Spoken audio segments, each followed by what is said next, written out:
Bismillah, Assalamualaikum warahmatullahi wabarakatuh. Alhamdulillah, salatu wassalamu ala rasulillah wa ala alihi wa sahbihi wa mawalah. Wa la hawla wa la quwata illa billah, ma ba'd. Masyaallah muslimin, rahimani wa rahimakumullah. Ahlan wa sahlan wa marhaban bikum. Kami ucapkan kepada seluruh pemirsa Fathah TV yang dimuliakan oleh Allah Azza wa Jalla. Alhamdulillah, atas nikmat dan karunia Allah kita masih bisa bertegur sapa kembali di acara yang selalu kita nantikan, program live interaktif Fathah TV. Insyaallah pada kesempatan kali ini bersama Al-Ustadz Dr. MH Hasan Ayatullah dengan tema Hidup Indah dengan Sunnah. Alhamdulillah kita telah terhubung dengan Al-Ustadz Dr. MH Hasan Ayatullah. Mari sama-sama kita sapa beliau terlebih dahulu. Ya, Assalamualaikum warahmatullahi wabarakatuh, Ustaz. Waalaikumsalam warahmatullahi wabarakatuh. Ahlan wa sahlan. Ahlan bikum, Ustaz. Suara Anda terdengar jelas, Ustaz ya? Ya, insyaallah. Insyaallah Ustaz, kita akan bersama Ustaz selama 1 jam mendatang Ustaz untuk menjawab pertanyaan-pertanyaan dari para pemirsa Fathah TV nantinya, Ustaz. Bismillah. Syukur Ustaz, jazakumullahu khairan. Sebelum kita mulai program acara live interaktif pada kesempatan kali ini, ada beberapa pengumuman yang ingin kami sampaikan. Di antaranya, bahwasanya program live interaktif Fathah TV memungkinkan para pemirsa untuk bisa bertanya langsung kepada Ustadz Dr. MH Hasan Ayatullah, tentunya dengan tema yang telah kita tentukan, yaitu Hidup Indah dengan Sunnah. Jadi bagi para pemirsa yang nanti ingin menghubungi kami untuk berinteraksi langsung dengan Ustadz Dr. MH Hasan Ayatullah, bisa menghubungi nomor layanan kami di 021 2123 2333. Ya, tak lupa pula kami ingin menyampaikan bahwasanya alhamdulillah biidznillah akan ada program live interaktif terbaru bersama Ustadz Dr. Iqbal Gunawan dengan tema Menjaga Iman. Insyaallah akan ditayangkan setiap Selasa pagi pukul 10 waktu Indonesia bagian Barat. Jadi jangan lewatkan. Kemudian kami juga ingin menginformasikan bahwasanya kami mengajak para pemirsa dimanapun Anda berada untuk bisa membersamai kami mendukung dakwah Islam ini melalui rekening aktif yang bisa Anda saksikan di layar kaca televisi Anda semua. Ya, syukran, jazakumullahu khairan. Ya, sebelum kita mulai membacakan pertanyaan, kami juga ingin menyapa para pemirsa Fathah TV yang menyimak acara ini melalui siaran radio. Ahlan wa sahlan wa marhaban bikum. Tapi Ustaz, untuk tidak memperpanjang mukadimah lagi, sembari menunggu penelpon masuk, Ustaz, kita akan bacakan beberapa pertanyaan yang telah masuk ke dewan redaksi kita, Ustaz. Baik, insyaallah. Ya, pertanyaan pertama dari ujung barat Sumatera nih, Ustaz. Ada dari Wahyu Satria Adi Pradana, Kota Sabang, Aceh. Beliau bertanya, Assalamualaikum warahmatullahi wabarakatuh. Ustaz, saya terbiasa setelah sholat duha dan setelah zikir sholat duha atau setelah sholat witir malam saya mengaji.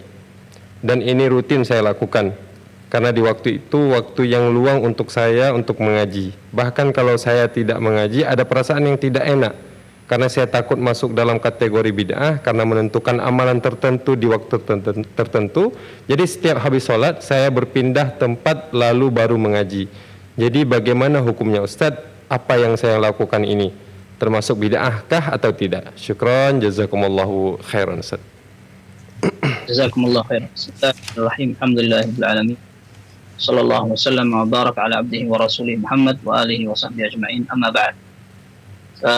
Ana doakan kepada saudara Wahyu, semoga Allah Azza wa Jalla memberikan istiqamah dalam semangat antum dalam beribadah, kemudian bisa mempelajari agama dengan lebih semangat sehingga ibadah ini lebih bermakna.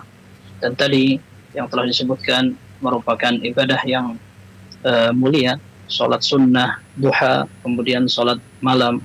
Salat malam Rasulullah SAW menyebutkan sebagai afdhalus salah setelah salat fardu. Rasulullah SAW menyatakan dalam hadis yang sahih, afdhalus salati ba'dal maktubati qiyamul lail. Salat yang paling afdal setelah salat fardu adalah salat malam. Yang kedua salat duha, yang itu merupakan 2 rakaat ringan yang bisa mencukupkan Tuhan sedekah seorang dari setiap hari. Karena Nabi Shallallahu Alaihi Wasallam dalam hadis yang sahih menyatakan, kullu sulama minan nasi, kullu yawmin tatlu'u fihi syamsu alaihi sadaqah. Masing-masing persendian yang kita miliki membutuhkan sedekah pada setiap hari ketika matahari terbit. Itu jumlahnya seperti dalam disebutkan Sahih Muslim ada 360 persendian. Dan ini kata Nabi Shallallahu Alaihi Wasallam disebutkan bisa tercukupi dengan melaksanakan 2 rakaat salat duha. Para ulama menyebutkan karena ketika seorang melaksanakan salat duha, maka semua persendian yang kita miliki ini digunakan semua untuk beribadah kepada Allah, dan ibadah kepada Allah juga merupakan sedekah. Intinya, tadi yang ditanyakan adalah ketika beliau memiliki kebiasaan saja, sebuah kebiasaan untuk membaca Al-Quran, berdoa atau zikir, setelah melaksanakan sholat, dan karena memang faktor pendorongnya waktu senggang hanya dimiliki di waktu tersebut, maka penanya khawatir kalau seandainya itu dilakukan akan menjadi sebuah perkara baru atau bid'ah. Kita katakan selama seseorang tidak membatasi, meyakini itu sunnah, atau dia menentukan, maka insya Allah tidak masuk ke dalam perkara yang dibuat atau bid'ah. Karena memang tadi sudah disebutkan waktu lenggangnya waktu itu, maka tidak mengapa kita tidak mengkhususkan hanya karena waktu bisanya kita di hari itu. Seperti juga disebutkan para ulama, tidak boleh seseorang mengkhususkan waktu hari Jumat untuk berpuasa dan malam Jumat untuk sholat malam. Kalau tidak malam Jumat tidak mau sholat malam. Nah ini salah, karena dalam hadis yang sahih disebutkan la takhtassu aw la takhussu lailatal jumu'ati biqiyamin min bainil layali wa la tasumu aw la takhussu yaumal jumu'ati bisiyamin min baini al-ayyam. Jangan kalian jadikan hari Jumat sebagai waktu khusus berpuasa, kemudian malam Jumat untuk sholat malam, padahal di hari-hari dan malam-malam yang lain tidak dikerjakan. Nah, akan tetapi seandainya ada orang yang mampu mengerjakannya hanya di hari Jumat karena hari Jumat libur, tanpa ada keinginan untuk mengkhususkan dan sebagainya, maka tidak mengapa. Sebagaimana seorang yang ingin silaturahim, silaturahmi nyambung sahabatan, dan dia memang sepanjang tahun sibuk, hanya punya waktu ketika liburan, dan liburan pun kalau nggak panjang nggak bisa pulang kampung dia, bisanya pas lebaran misalkan. Begitu lebaran dimanfaatkan kesempatannya untuk semua keluarganya dikunjungi di kampung itu. Maka selama dia tidak meyakini bahwa perbuatan dia sunnah untuk mengkhususkan lebaran sebagai momen silaturahmi, sementara di luar lebaran tidak pas kalau untuk silaturahmi, nah, kalau dia sudah mengkhususkan seperti itu, ini bisa masuk ke dalam ranah bid'ah. Tapi kalau seandainya dia memang waktu senggangnya untuk itu saja, di waktu itu saja, tanpa ada keinginan untuk mengkhususkan, maka tidak mengapa. Seperti pula ada orang yang ingin zikir kepada Allah kapan tanpa dia tentukan waktunya. Ketika dia nyetir, ketika dia istirahat kerja, kemudian ketika menunggu waktu isoma, dimanfaatkan untuk zikir kepada Allah, maka tidak mengapa.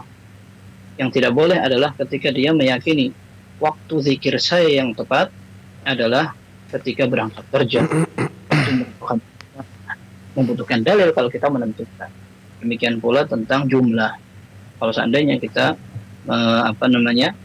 menentukan saya setiap pagi harus zikir 1000 kali misalnya.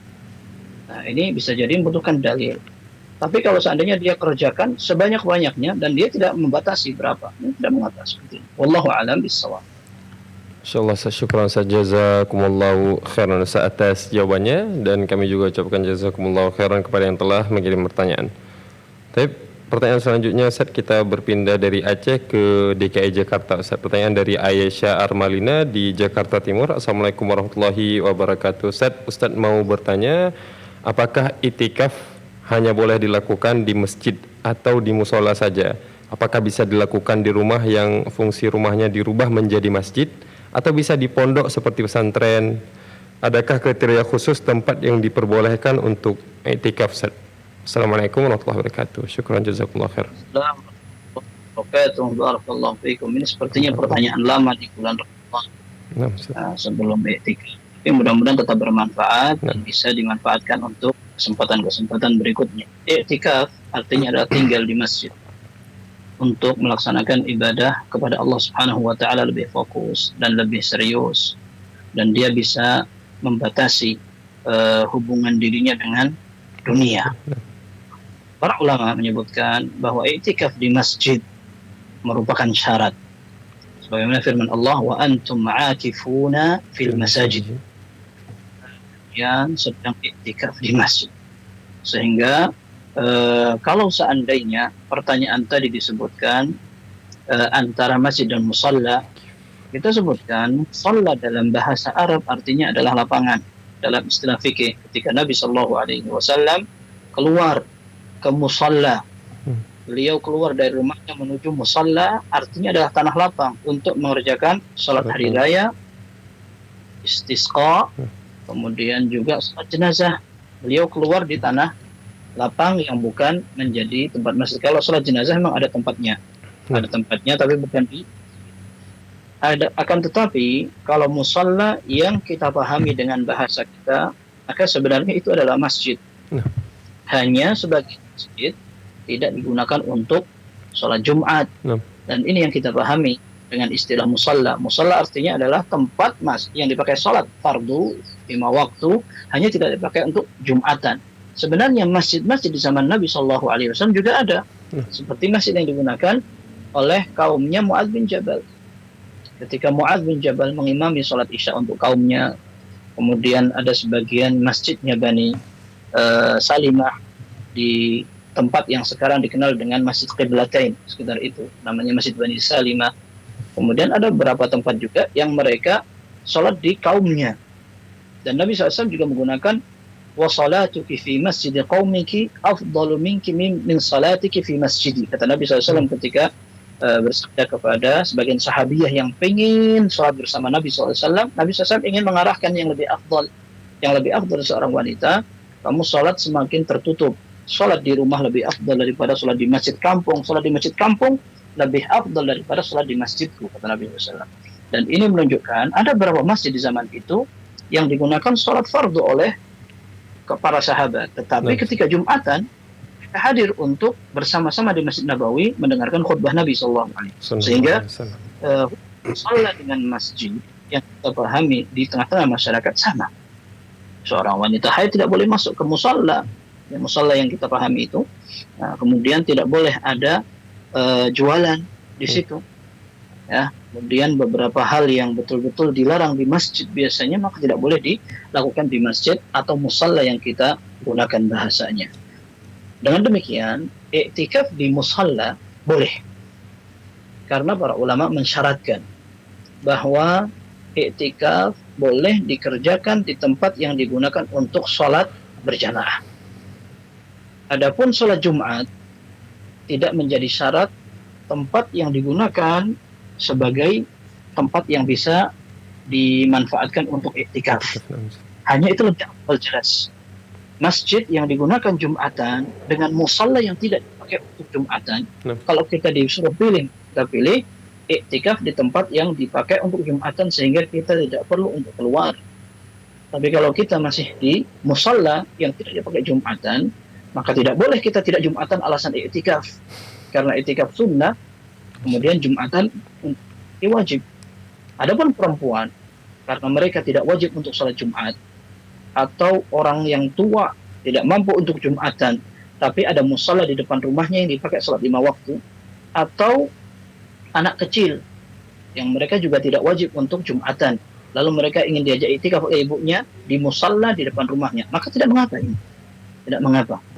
Tetapi untuk orang yang harus melaksanakan sholat Jumat seperti laki-laki tanpa memiliki uzur, maka ketika dia i'tikaf dan datang waktu sholat Jumat, dia harus keluar.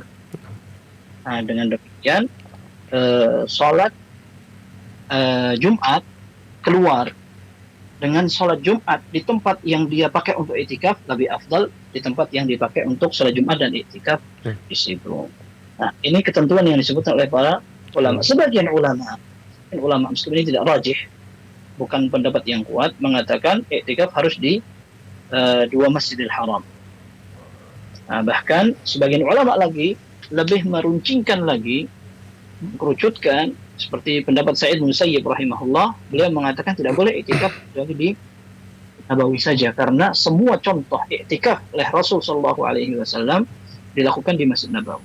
Akan tetapi, wallahu alam, iktikaf di Masjidil Haram boleh, di lain tempat pun boleh. Seperti dalam sebuah hadis dikatakan, la i'tikaf illa fi thalathati masajid. Tidak ada iktikaf yang boleh dilakukan kecuali di 3 masjid. Masjid Nabawi, Masjidil Haram, dan Masjid Aqsa. Wallahu alam, hadis itu ada kelemahannya.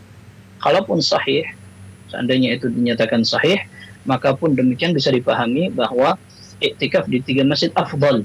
Tetapi di tempat lain pun dibolehkan. Kemudian kan dalam pertanyaan seperti pesantren yang sudah dirubah fungsi atau rumah yang juga sudah dirubah fungsi. Kalau betul-betul dirubah fungsi, artinya dia digunakan sebagai tempat salat. Karena di kampung itu misalkan tidak ada masjid, akhirnya sebagian warga mengatakan sudah, rumah saya wakafkan untuk dijadikan masjid, atau tidak diwakafkan tapi pakai saja sebagai masjid, maka itu sudah menjadi masjid, maka tidak apa-apa iktikaf di situ. Akan tapi jika hanya sekedar bukan rubah fungsi tapi hanya anggapan saja, daripada santri sholat di rumah, daripada santri sholat di masjid harus nyebrang jalan, sudah mereka suruh sholat di kelas misalnya. Tetapi ini hanya tempat sholat sebagai solusi aja untuk santri biar tidak nyebrang jalan. Nah, ini berarti bukan masjid. Ini berarti bukan masjid. Sebagaimana juga sebagian orang ketika dia membuat rumah yang agak luas, kemudian dia bilang kamar ini akan aku jadikan musalla rumah gitu. Nah, ini wallahu alam, sebagian ulama mengatakan boleh, terutama untuk wanita yang memang mereka sholatnya di situ, maka mereka katakan cocok untuk wanita yang tidak ingin keluar rumah dan iktikaf di satu tempat dari rumahnya. Ini dibolehkan. Akan tetapi untuk laki-laki maka mereka tidak sama dengan dalil Al-Quran maupun hadis Nabi Shallallahu Alaihi Wasallam. Jadi iktikaf dilakukan di masjid itu. Itu ketentuannya. Wallahu a'lam bishawab. Insyaallah, syukran jazakumullahu khairan atas jawabannya, dan alhamdulillah kita telah terhubung dengan penelpon kita yang pertama. Ada Bapak Rudi di Jember, Pak. Ya, Assalamualaikum Fatwa TV. Halo, Assalamualaikum Fatwa TV. Ya, waalaikumsalam warahmatullahi wabarakatuh. Ya, silakan. Ya, assalamualaikum Ustaz. Assalamualaikum warahmatullahi wabarakatuh. Ya, ini saya mau tanya Ustaz,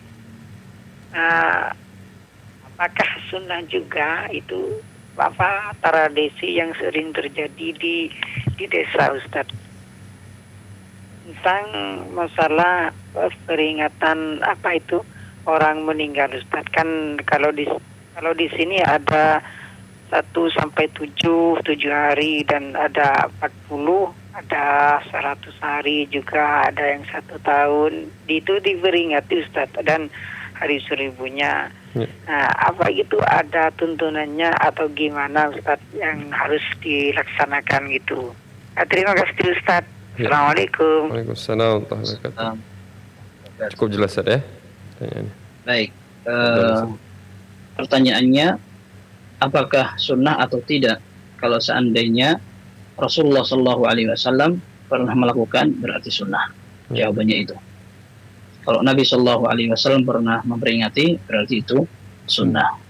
Seperti seandainya Rasulullah Shallallahu Alaihi Wasallam memperingati 7 harinya Khadijah radhiyallahu anha, 40 harinya atau 100 harinya, berarti itu sunnah. Itu kalau diperingati. Tapi karena Nabi SAW tidak pernah peringati, ya berarti kita mending mengikuti Nabi Shallallahu Alaihi Wasallam saja. Itu lebih sunnah berarti. Wallahu a'lam bishawab. Masya Allah, syukur saya jazakumullahu khairan atas jawabannya, dan kami ucapkan jazakumullahu khairan yang telah bertanya. Baik, ya kita akan bacakan kembali pertanyaan dari Dewan Redaksi Ustaz. Pertanyaan dari Jakarta Barat Ustaz, yang bertanya bernama Angga Yulianto. Assalamualaikum warahmatullahi wabarakatuh. Izin melanjutkan pertanyaan sebelumnya Ustaz. Ustaz, manakah yang lebih baik bagi kami seorang pelaut? Apakah kami tetap mengerjakan sholat sunnah rawatib atau tidak?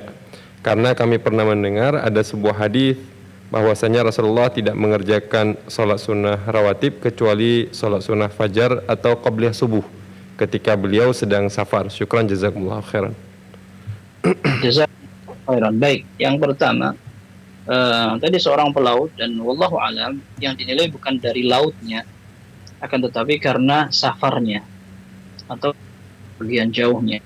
Jadi, orang yang kerja di kapal pesiar atau dia safar dari bukan kapal pesiar tapi kapal angkutan dari tempat ini ke tempat ini dengan jarak yang jauh, sehingga jarak itu mengharuskan dia melakukan perjalanan atau safar. Nah, baru dia memiliki hukum orang yang sedang melakukan perjalanan jauh. Dan ini tidak ada bedanya antara di laut, di darat maupun di udara. Ketika seorang melakukan safar, entah dia melakukan itu sebulan sekali, 1 pekan sekali, atau bahkan setiap hari, seperti orang yang bertugas di sarana transportasi, maka mereka akan safar terus. Dan ini tidak menunjukkan berarti mereka pindah rumahnya berarti jadi di laut. Nah, tidak. Akan tetapi tetap mereka dalam kondisi safar atau melakukan perjalanan jauh. Nah, para ulama menyebutkan, apakah safar berarti gugur kewajiban untuk sholat sunnah atau sunnah untuk melaksanakan sholat sunnah? Para ulama menyebutkan boleh. Orang yang ingin melaksanakan sholat sunnah ketika dalam kondisi safar boleh. Terutama sholat yang sangat utama, yaitu pertama witir, yang kedua 2 rakaat sholat fardu. Sholat 2 rakaat qabliyahnya sholat subuh. Dan tadi disebutkan itu ada riwayat yang sahih dari Abu Qatadah radhiyallahu anhu, Rasulullah sallallahu alaihi wasallam perang dari sebuah pertempuran, wallahu alam itu perang Tabuk. Akhirnya Rasulullah SAW karena saking capeknya bilang kepada para sahabatnya termasuk pada Bilal, kita istirahat terlebih dahulu, baru besok kita akan lanjutkan perjalanan. Akan tetapi semua pasukan kesiangan. Mereka tidak bangun kecuali setelah matahari betul-betul panas dan menyengat mereka. Akhirnya Rasulullah SAW menyatakan, tahawwalu min makanikum alladhi ghalabatkum an-nawm aw fihi fa innahu yashhadu syaitan aw kama qala Rasulullah SAW mengatakan, ayo kita pindah dari tempat yang kita ketiduran di sini karena ini tempat yang dilewati atau ditempati syaitan, sehingga kita semua jalan salat. Nah, kemudian dalam hadis Abu Qatadah tersebut Rasulullah SAW kemudian merintahkan Bilal fa'adzana, maka beliau azan untuk salat subuh, kemudian summa aqam, kemudian qama. Tapi sebelum qamat Rasulullah SAW faraka'a raka'ataini thumma shalla al-ghadah fakana yasna'u kama kana yasna'u kulla yawm. Abu Qatadah cerita Rasulullah SAW kemudian salat subuh, tapi sebelumnya diawali dengan qabliyah 2 rakaat. Setelah itu beliau salat subuh berjamaah, setelah itu beliau melakukan aktivitas seperti biasanya. Nah, ini menunjukkan bahwa beliau juga melakukan salat qabliyah subuh, dan witir juga tidak pernah ditinggalkan oleh Nabi SAW. Nah, akan tetapi sholat sunnah tatawwu' atau rawatib yang menjadi sholat sunnah sebelum atau sesudah sholat fardu, apakah itu juga dianjurkan? Jumhurul ulama mengatakan boleh. Jumhur atau mayoritas ulama menyebutkan tetap kalau bisa dikerjakan itu lebih afdal. Adapun pendapat yang mengatakan tidak boleh juga ada, dinukil dari Ibnu Umar radhiyallahu anhuma. Beliau satu saat sedang melakukan perjalanan dengan beberapa orang tabi'in, kemudian beliau melihat ada beberapa orang salat. Maka beliau bertanya kepada murid-muridnya, ma yasna'u haula, mereka ngapain? Maka orang-orang di sekitarnya mengatakan yusabbihun, artinya mereka melaksanakan salat sunnah. Yusabbih di sini artinya adalah salat sunnah. Maka Abdullah bin Umar radhiyallahu anhu mengatakan, "Lau kuntu musabbihan la atmamtu salati." Kalau seandainya aku akan melaksanakan salat sunnah tadi atau mendingan aku menyempurnakan salatku, yang zuhur menjadi 4, yang asar menjadi 4, yang isya menjadi 4. Tapi sekarang kita lagi safar nih. Kita lagi safar. Kemudian sholat yang rubaiyah yang 4 rakaat kita saja mengqasar menjadi 2 untuk mendapatkan rukhsah atau keringanan dari Allah Azza wa Jalla. Maka kenapa kita harus melaksanakan sholat sunnah? Kalau aku akan sholat sunnah, mending yang wajib ini aja yang aku lebih sempurnakan. Dengan demikian, Abdullah bin Umar memandang bahwa orang yang ada di perjalanan tidak perlu sholat sunnah. Lalu beliau lanjutkan, beliau mengatakan, sahibtu Rasulullah sallallahu alaihi wasallam bis safar, fa kana la yazidu ala rak'atain hatta qabadahullah. Aku pernah safar bersama Nabi sallallahu alaihi wasallam. Aku pernah safar bersama Nabi sallallahu alaihi wasallam dan beliau tidak pernah sholat lebih dari 2 rakaat sampai Allah cabut nyawanya. ثم صحبت أبا بكر فكان لا يزيد على ركعتين ثم صحبت عمر فكان لا يزيد على ركعتين ثم صحبت عمر عثمان فكان لا يزيد على ركعتين. Aku kemudian ganti-ganti ini khalifah, Abu Bakar, Umar, Utsman, semuanya ternyata ketika dalam posisi perjalanan tidak pernah melebihkan dari 2 rakaat saja, itu yang fardu, dan tidak pernah sholat sunnah. Kemudian beliau mengatakan, laqad kana lakum fi rasulillahi uswah, sebenarnya kalian memiliki contoh dari Nabi Sallallahu Alaihi Wasallam. Maka pendapat Ibnu Umar dan juga yang sepakat dengan beliau menyebutkan tidak ada anjuran untuk sholat sunnah. Akan tapi mayoritas ulama menyebutkan bahwa boleh saja seorang melaksanakan sholat sunnah. Seperti di antara dalilnya adalah dalam Sahih Bukhari dan Muslim dari Ummi Hani. Ummi Hani ini saudarinya Ali bin Abi Thalib radhiyallahu anhum, bahwasanya Rasul sallallahu alaihi wasallam ketika Fathu Makkah, beliau sholat 8 rakaat. Kemudian dia mengatakan wadzalika duha, itu adalah waktu duha. Dan para ulama menyebutkan ini bisa jadi sholat duha, bisa jadi sholat yang lain tapi di waktu duha. Tapi yang jelas ini adalah sholat sunnah dan Nabi sallallahu alaihi wasallam sholat sampai rakaatnya banyak. Kemudian dalam hadis riwayat Al-Bukhari dan Muslim, Rasulullah SAW juga disebutkan kana yusabbihu ala dhahri rahilatihi qibala ayyi wajhin tawajjah wa lam yakun Rasulullah sallallahu alaihi wasallam yaf'alu dzalika fi shalat al-maktubah. Rasulullah SAW terbiasa salat di atas kendaraannya di mana saja kendaraan itu melakukan perjalanan, tidak melihat ke kiblat. Karena salatnya sunnah, dan para ulama mengambil kesimpulan ketika seorang melaksanakan salat sunnah dan dia di atas kendaraan, maka kalaupun tidak menghadap kiblat tidak apa-apa. Dan disebutkan di situ, disebutkan walam yakun Rasulullah SAW yaf'alu dzalika fi shalatil maktubah. Rasulullah SAW tidak pernah sholat fardu di atas kendaraan. Menunjukkan kendaraan ini maksudnya safar, perjalanan. Jarang Nabi SAW menggunakan kendaraan keliling kota Madinah atau dari rumahnya menuju ke Masjid Nabawi, karena memang rumahnya sehingga menggunakan kendaraan itu menyebutkan cerita ketika beliau safar. Dan ternyata beliau tetap sholat. Ini menunjukkan bahwa beliau melakukan sholat sunnah di safar. Seperti itu. Wallahu a'lam. Antum kalau seandainya mampu untuk melaksanakan sholat sunnah silahkan. Dan itu bisa jadi memotivasi dan menjaga keistiqomahan ibadah antum. Termasuk di laut dan di mana saja ketika kapan saja kita akan berhadapan dengan ombak dan sebagainya. Bisa jadi itu lebih menjaga keistiqomahan dan ibadah. Allahu a'lam bishawab, itu tergantung kemampuan dan sikap. Allahu a'lam bishawab.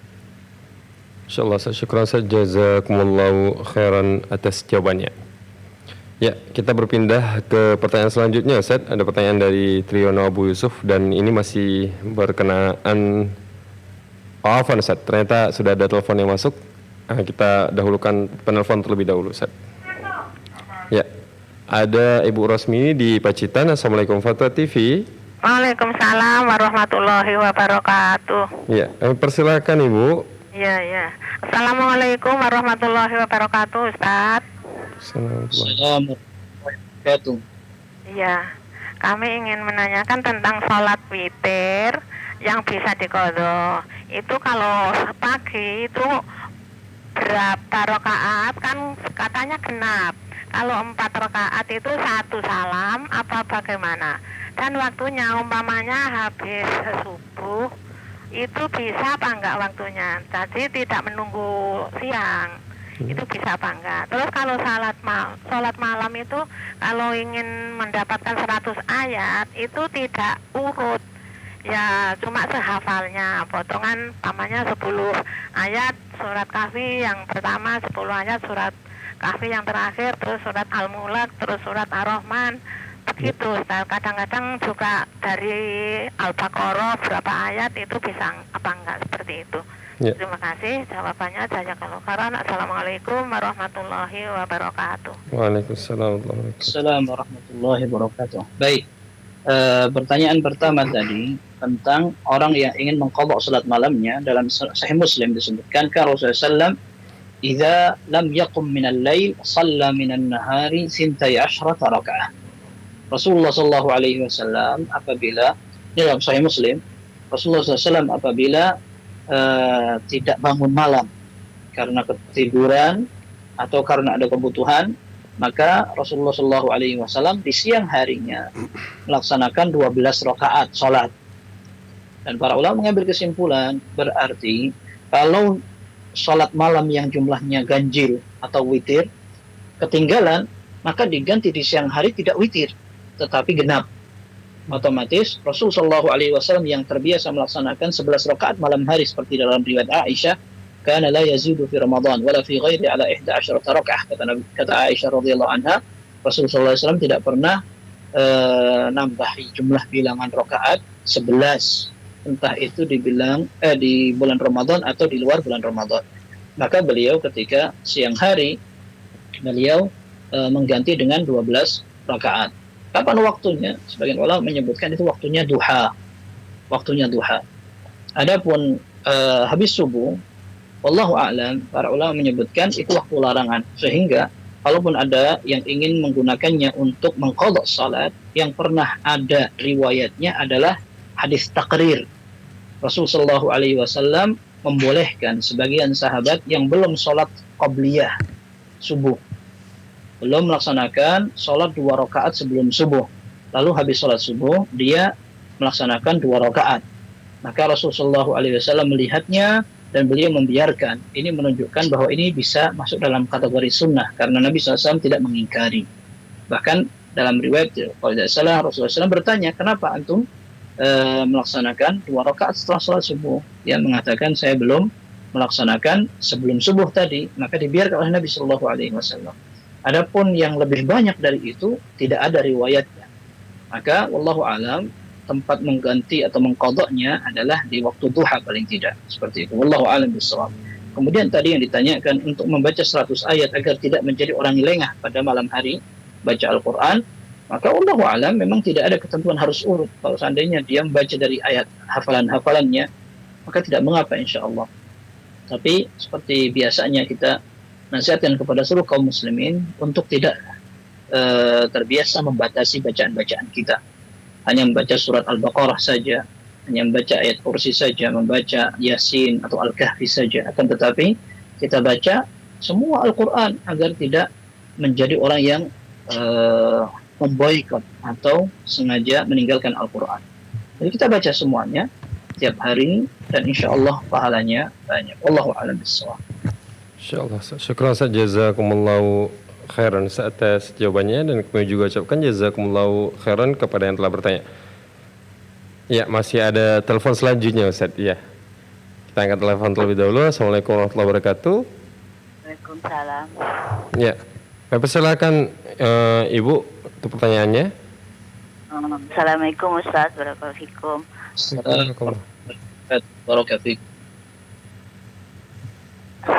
Halo, insya Allah dalam bulan ini saya mau pindah rumah atas karena saran suami, karena ini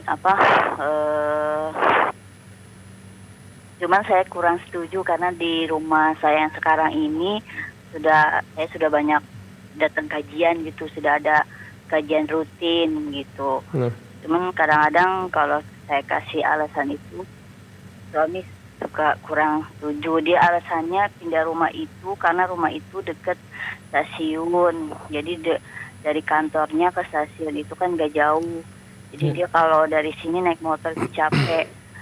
Gimana ya Ustadz, ya mohon pencerahannya. Soalnya saya takut gak istiqomah di atas sunnah ini dengan saya pindah rumah di tempat yang baru. Saya nggak tahu di situ ada kajian sunnah apa enggak gitu. Mohon pencerahannya Ustadz. Jazakallahu khairan. Assalamualaikum warahmatullahi wabarakatuh. Waalaikumsalam warahmatullahi wabarakatuh. Cukup jelas Ustaz ya pertanyaannya. Fadhal Ustaz. Kalau memang eh, suami menghendaki untuk pindah rumah, dan itu sebenarnya bukan merupakan hal yang prinsip sekali untuk ditolak, karena selagi orang masih bisa melaksanakan hal yang mubah, kemudian tidak bertentangan dengan hal yang prinsip sekali, maka tidak mengapa, ya. Akan tetapi tinggal nanti dipikirkan bagaimana caranya, teknisnya, agar kita bisa juga nyaman di tempat yang baru. Ketika misalkan kita mendapatkan masalah di lingkungan pertama, kita sudah mudah untuk melaksanakan sunnah, ada tempat kajian, kawan sudah banyak yang kenal, dan sebagainya. Kalau memang tidak memberatkan, di tempat baru pun insya Allah bisa dikondisikan. Cari tempat kajian di mana yang dekat, kemudian hal-hal yang kira-kira bisa mendukung untuk istiqomah tetap dicari. Kalau memang suami mau tidak mau bersikeras untuk berpindah di situ, karena bagaimanapun juga mentaati suami merupakan ibadah yang agung sekali, dan perintah ini juga tidak melanggar syariat, dan tentunya semoga tidak ada kesulitan dalam hal itu. Dan kita paham bahwa mencari lingkungan adalah hal yang berat sekali, dan tentu akan berpengaruh pada keistiqomahan seseorang. Maka itu yang disarankan. Kalaupun seandainya masih ada opsi untuk tetap tinggal di rumah yang lama, maka tidak mengapa juga, akan tetapi dijelaskan dengan bijak kepada suami, alasannya, sudah nyaman, dan sebagainya. Bagaimanalah cara teknisnya secara umum, kira-kira membuat suami ridho untuk tidak berpindah. Kalau hanya sekedar ke stasiun, mudah, dekat, dan sebagainya, ya mungkin dicarikan solusi seperti itu. Mana yang kira-kira lebih maslahat. Intinya jangan hanya sekedar masalah pindah rumah menjadi permasalahan yang besar sehingga mengorbankan salah satu kebaikan.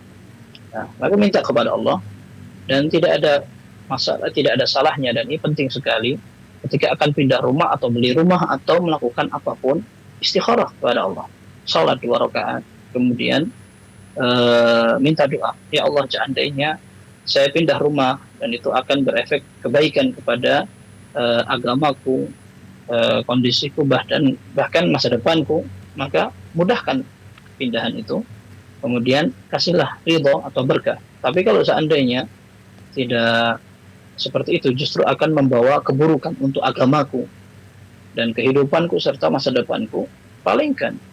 Minta kepada Allah agar dipalingkan. Itu inti istikharah kan begitu. Maka istikharah saja, belum pindah rumah, sambil juga minta saran dari beberapa orang yang punya pengalaman seperti itu, termasuk apakah di sana ada kajian, itu juga bisa diatur strateginya. Wallahu a'lam bishawab. Masya Allah, syukran jazakumullahu khairan kathiran atas jawabannya. Insya Allah kita telah terhubung dengan penelpon selanjutnya lagi, Ustaz. Insya Allah ada Bapak Kadan di Cianjur. Ya, Assalamualaikum Fatwa TV. Waalaikumsalam warahmatullahi wabarakatuh. Ahlan wa sahlan Bapak. Fadhal Bapak pertanyaannya. Assalamualaikum Pak Ustadz. Assalamualaikum warahmatullahi wabarakatuh, Pak Gadan. Izin bertanya ini tentang masalah menghadiahkan pahala untuk orang yang sudah meninggal, Ustadz. Kan di dalam hal ini ada berbeda pendapat para ulama, dan kebanyakan Ustadz yang saya ambil ilmunya itu menguatkan bahwa tidak sampai, Ustadz, kecuali beberapa amalan, di antaranya itu berkurban, berhaji atau umroh, dan bersedekah, Ustadz. Jadi yang saya inginkan, tolong disebutkan dalil ataupun riwayat masing-masing amalan yang dikecualikan yang sampai kepada mayit, Ustadz, supaya lebih memantapkan saya, Ustadz, supaya juga saya bisa menjelaskan kepada orang-orang apabila saya ditanya tentang dalilnya, Ustadz. Insyaallah. Baik. Jazakumullah khair. Assalamualaikum. Waalaikumsalam warahmatullahi wabarakatuh. Baik. Yang pertama tentang masalah sedekah, memang tidak ada dalil yang menunjukkan bahwa pahala itu atau amal yang kita lakukan dan kita khususkan niat pahalanya untuk orang yang sudah meninggal, kecuali 3. Yang pertama puasa, yang kedua haji atau umrah, yang ketiga sedekah. Adapun yang pertama adalah hadis yang diriwayatkan oleh Imam Bukhari dan Muslim, Rasulullah menyatakan, "Man mata wa alaihi siyamun sama anhu waliyuh." barang siapa yang meninggal dan dia masih punya hutang puasa, maka dia pantas dipuasakan. Sekalipun secara rinci para ulama menyebutkan tidak semua puasa. Puasa sunnah tidak harus. Puasa wajib kalau seandainya orangnya sakit dan dia tidak mampu untuk berpuasa Ramadan lalu meninggal. Misalkan Ramadan dia sakit, kemudian sampai di akhir penghujung sakitnya meninggal. Maka para ulama mengatakan dia tidak wajib diqadhakan, tidak wajib dipuasakan. Kenapa? Karena dia ketika sakit bukan menjadi orang yang berkewajiban berpuasa. Nah, berbeda dengan orang yang sudah sembuh. Kemudian dia bisa untuk mengqadha tapi dia tunda. Sebelum sempat dia mengqadha, meninggal dia. Nah, ini baru dia punya hutang karena sebenarnya dia sudah bisa mengqadha tapi dia tidak segera. Nah, kemudian yang kedua adalah sedekah. Ada seorang sahabat mengatakan, ya Rasulullah, ini dalam Sahih Muslim juga disebutkan, ya Rasulullah, inna ummi iftatalat nafsuha. Ya Rasulullah, sungguhnya ibuku mati mendadak. Wa adhunnuha law takallamat tasaddaqat. Dan aku sangka seandainya ibuku sempat berbicara, dia akan bersedekah. Afa atasaddaqu anha. Atau dalam riwayat dikatakan, afalaha ajrun in tasaddaqtu anha. Apakah dia bisa dapat pahalanya seandainya aku bersedekah untuk beliau? Maka Rasulullah mengatakan na'am, ya. Nah, ini menunjukkan bahwa sedekah bisa sampai karena memang Rasulullah SAW membenarkan kalau ada anaknya mau sedekah untuk orang tuanya. Tadi antum sempat sebutkan korban. Nah, korban ini tidak. Ini berbeda. Sebagian ulama menyamakan. Sebagian ulama seperti Imam Nawawi rahimahullah menyamakan antara korban untuk orang yang sudah meninggal dengan sedekah karena prosesinya sama. Akan tetapi wallahu a'lam, kalau seandainya seseorang mencukupkan dengan yang ada pada dalil, itu lebih aman dan bisa lebih dipastikan. Seperti Rasulullah SAW ketika beliau memberikan sembelihan kurban, beliau mengatakan, Allahumma hadza minni wa min ahli baiti. Ya Rasul, ya Allah, terimalah ini korban sembelihan dari aku dan dari semua keluargaku. Para ulama menyebutkan ini mencakup semua keluarga Nabi Shallallahu Alaihi Wasallam yang masih hidup maupun yang sudah meninggal. Nah, ini sunnah. Ketika seorang nanti pada hari raya misalkan ingin berkorban dan dia misalkan niatkan, ini kambing ini aku inginkan pahalanya untukku, untuk istriku dan anak-anakku serta orang tuaku yang sudah meninggal, atau mungkin istri yang pertama yang sudah meninggal dan sebagainya, maka ini boleh karena Nabi SAW tidak membatasi. Adapun dikhususkan untuk orang yang sudah meninggal, ya Allah, ini untuk istriku yang sudah meninggal. Ini tidak pernah ada dalilnya. Meskipun sebagian ulama mengkiaskan dengan sedekah, tapi kalau seandainya seorang mencukupkan dengan yang ada dalil, maka itu lebih aman, lebih selamat. Tidak berspekulasi dengan kecintaan kita dan baperan kita nanti orang yang tidur di kuburan sana bisa tenang, saya kirimi pahala. Nah, tentu kasih sayang kita kepada keluarga akan membuat kita mencari amal yang betul-betul bisa dipastikan sampai pahalanya, bukan spekulasi. Apalagi orang yang main-main saja dengan mengatakan itu insya Allah sampai. Buktinya apa kalau tidak sampai? Kan nggak kembali. Nah, artinya bermain-main dengan syariat, nggak boleh pakai logika atau bermain-main seperti itu. Kemudian yang berikutnya adalah haji dan umrah, karena Nabi SAW membolehkan ketika ada orang menghajikan orang lain.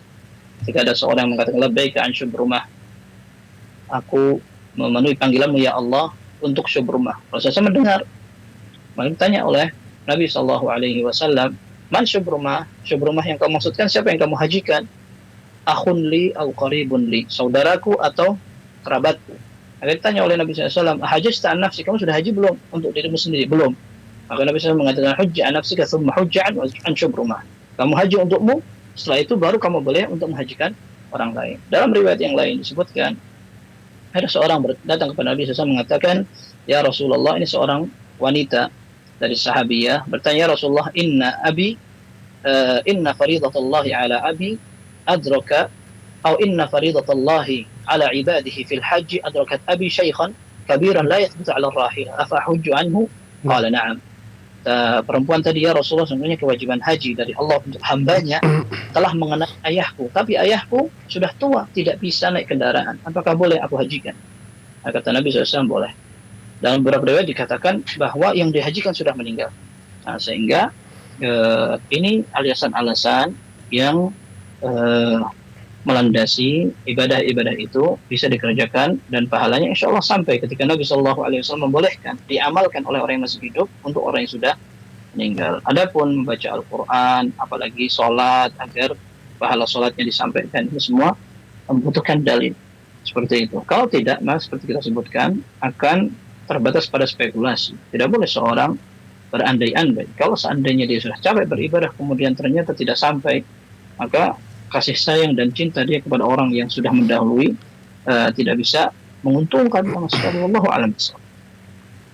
Insyaallah, syukran Ustaz, jazakumullahu khairan atas jawabannya. Sepertinya masih tersisa waktu hanya 7 menit lagi, Ustaz. Kita Baik. minta satu pertanyaan ringan aja, Ustaz.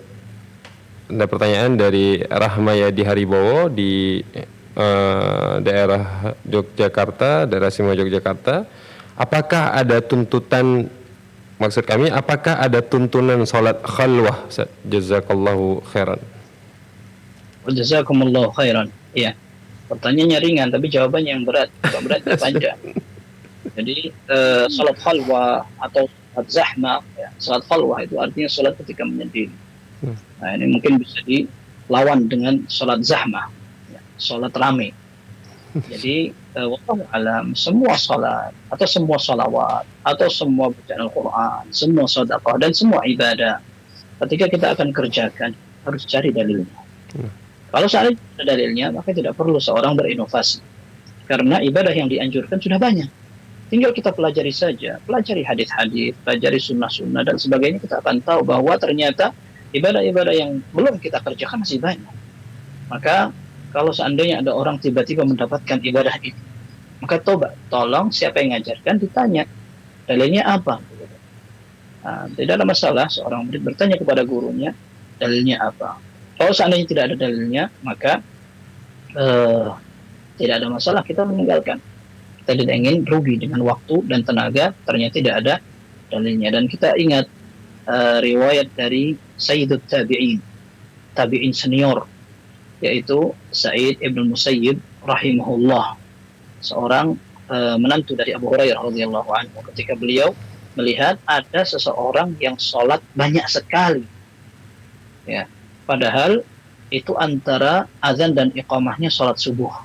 Ada hadis yang sahih dari Hafsah radhiyallahu anha dalam Sahih Bukhari dan Muslim, kana Rasulullah SAW idza tala al-fajr la yusalli ila rak'atain khafifatain.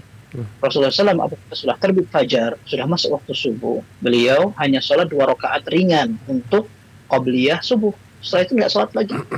Nah, orang ini malah sholat banyak sekali. Maka alasannya ketika ditegur oleh Sa'id bin Musayyib, beliau memiliki jawaban yang sering dipakai oleh orang-orang sekarang. Ayu'adzibunillahu ala salah. Apakah aku akan hukum di gara-gara sholat? Nah, akan tetapi jawaban Ibn Musayyib rahimahullah, la, walakin yu'adzibuka ala khilafis sunnah. Tidak. Akan tetapi Allah bisa menghukum kamu karena kamu menyelisihi sunnah nabinya sallallahu alaihi wasallam. Demikian. Allahu a'lam bishawab. Insyaallah, syukran Ustaz, jazakumullahu khairan atas jawabannya. Dan dengan berakhirnya jawaban tadi Ustaz, maka berakhirlah perjumpaan kita pada kesempatan kali ini. Syukran Ustaz, jazakumullahu khairan sekali lagi atas waktunya. Alhamdulillah kita telah menjawab sekitar 8 pertanyaan pada kesempatan kali ini Ustaz. Ada 4 pertanyaan dari telepon dan ada 4 pertanyaan dari Dewan Redaksi. Syukran sekali lagi Ustaz, jazakumullahu khairan, ahsanallahu ilaikum wa barakallahu fikum. Dan kami juga ucapkan jazakumullahu khairan kepada seluruh para pemirsa yang telah membersamai acara ini dari pertama hingga selesai. Terkhusus bagi para pemirsa yang telah ikut aktif, ikut mengirimkan pertanyaan-pertanyaannya dan ikut menghubungi kami melalui layanan interaktif. Syukran, jazakumullahu khairan. Kemudian kami juga tak lupa ingin mengajak para pemirsa agar terus bisa mengikuti seluruh rangkaian acara Fatwa TV yang dari hari Senin sampai hari Jumat, dan insya Allah akan ada program live interaktif terbaru dengan tema menjaga iman yang akan disiarkan di setiap hari Selasa pukul 10 waktu Indonesia bagian Barat bersama Ustadz Dr. Iqbal Gunawan. Ya, kemudian kami juga mengajak para pemirsa Foto TV untuk bisa bergabung bersama kami menyebarkan dakwah Islam ini melalui rekening aktif yang bisa Anda saksikan di layar kaca televisi Anda semua. Baik, syukran, jazakumullahu khairan atas perhatiannya. Saya mewakili seluruh kerabat kerja pamit undur diri. Wassallallahu ala nabiyina Muhammad. Wassalamualaikum warahmatullahi wabarakatuh. Salam.